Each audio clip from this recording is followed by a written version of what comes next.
Bonjour à tous les amoureux du fait main. Voici une autre construction que j'ai essayé de faire avec une porte de grange coulissante. J'ai pas trouvé dans le commerce ce qu'il me fallait entre la quincaillerie et le battant qui s'ouvre que d'un côté. Voilà, donc je vous montre comment ça marche. Alors j'ai pris des lames de parquet en fait extérieur classe 4 que j'ai fixées les unes avec les autres, et pour renforcer le tout j'ai pris des renforts pour faire un Z afin que ça bouge pas du tout, car ici nous sommes en Bretagne et il y a beaucoup de vent, surtout que le cabanon est exposé plein ouest. Donc voilà, de ce côté là, voilà comment ça fonctionne. Alors voilà, j'ai acheté des tés de charpente que vous avez dans le commerce, ainsi que des poulies d'escalade qui sont en plastique dur et un profilé en métal. Je ne sais pas si vous arrivez à voir. Voilà, un profilé en métal qu'il y a, que j'ai fixé au-dessus. Alors j'en ai acheté deux. Donc voilà, sur chaque porte, j'ai deux tés avec les poulies, et les tés sont de chaque côté. Et j'ai fixé de chaque côté du profil une charnière. Voilà, donc en fait il faut des profils en fer assez costauds, parce que ça supporte quand même une porte. Alors elle fait 45 kg, je l'ai pesée. Donc voilà, il y a le premier profil et le deuxième pour l'ouverture. Donc un profil pour la fermeture et un profil pour l'ouverture. Donc voilà, et en bout c'est la même chose. Alors j'ai rajouté deux plaques pour que, comme le bois est tendre, afin que ça soit le plus rigide possible. Alors, petite poignée.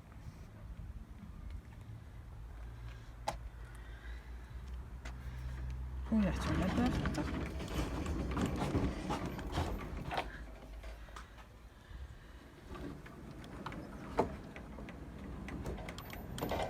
Fermeture de la porte. Donc vous voyez, ça arrive pile poil au niveau des boulons. Ouverture.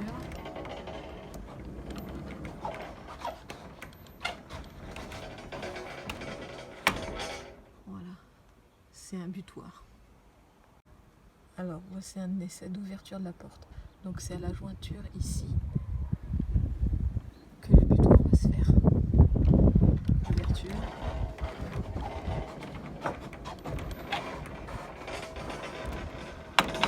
Voilà, fermeture.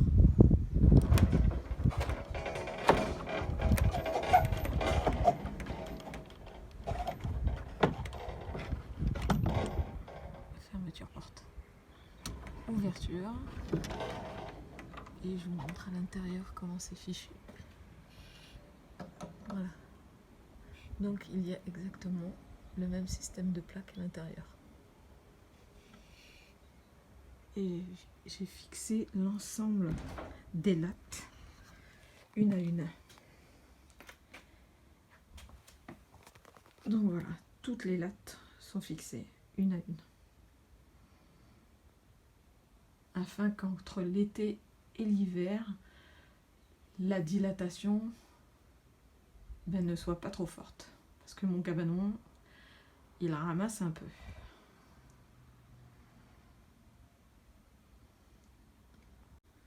Alors j'ai accroché en haut, au milieu. Alors j'ai fait un Z comme l'autre côté, mais qu'avec des tiges de fer, et en bas. Donc voilà. Et de ce côté-là, au niveau de la tige profilée, eh bien j'ai fait des renforts également. Donc voilà, renfort de ce côté-là, avec des boulons et des écrous nil stop, afin que ça ne bouge pas du tout. Renfort au bout.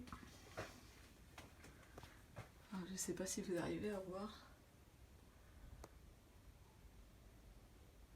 Et et un renfort de l'autre côté.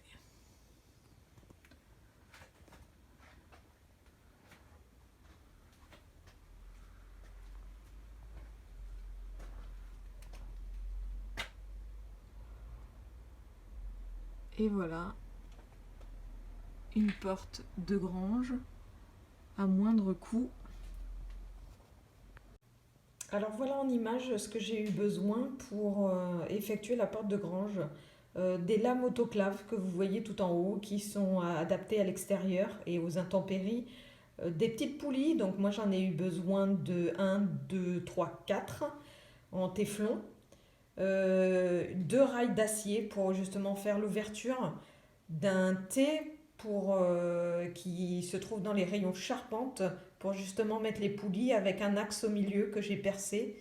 Et avec l'axe, j'ai mis des écrous qui ne se desserrent pas. Et en dessous, j'ai mis les plaques justement pour éviter d'avoir le bois qui soit trop faible, donc qui ait la même force partout. Et voilà une porte de grange extérieure à moindre coût avec une ouverture de plus de 2 mètres. Et bien à la prochaine pour un nouveau tuto.